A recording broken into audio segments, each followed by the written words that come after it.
In the beginning of both movies, each director reveals the main character in a unique way. As you can see by the screenshots displayed on the screen, the first two shots of the main character are building up to reveal the full face of the character.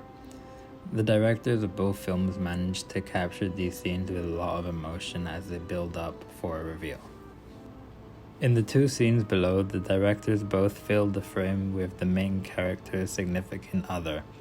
The directors get across to the audience the connection of loyalty, trust, and love, all the different emotions one engages with when watching a movie. Composition is key. The scene that I like to call the red light fright is an important scene in both films.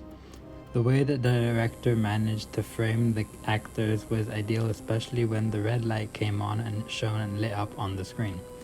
It was like the whole world stood still. The lighting technicians played a vital role in setting up the lights so that they shone on the actors' faces perfectly, so that it would have had much more of an impact in the film. In the meeting with the good doctor and in time of crisis, both characters are captured in isolation. The directors decided to set the scenes with the main character being the center of attention by only doing so in a way that is visually appealing to the audience. As the two gentlemen prepare to take on the role of Prime Minister and the King, the director frames up the shots similarly in a way being that the videos both track in for a duration of the time. Then in the King's speech, the director takes an ultra-wide angle shot giving a certain eerie feel to the video. And then, as you see in The Darkest Hour, the director chooses to play with blocking using heads of the other characters to focus on Winston Churchill.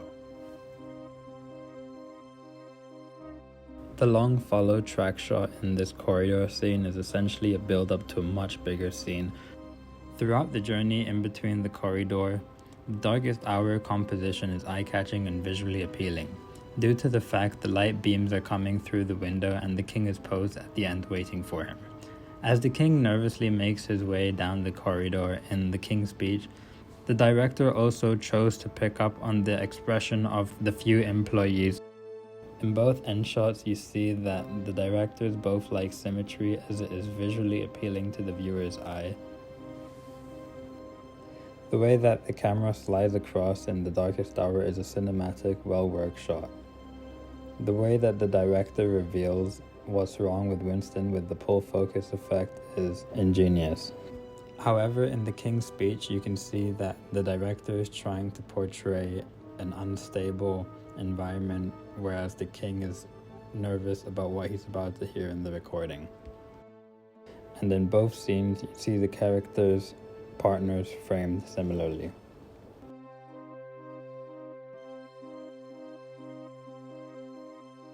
In both films, each director has their own scene where the main characters are in a room viewing a reel whilst they are on the brink of war. In The Darkest Hour, Winston Churchill is framed in a way that his presence in the room is prominent and the way that he's captured is remarkable. In the King's speech, the King and his family are disturbed by a similar video, and you can feel at the end of the scene the King is nervous. Both directors end the scene with the characters exhaling, then a cut. Throughout both movies, the directors came up with a vision that they managed to visually express to the audience and bring them on a journey through cinematic sequence.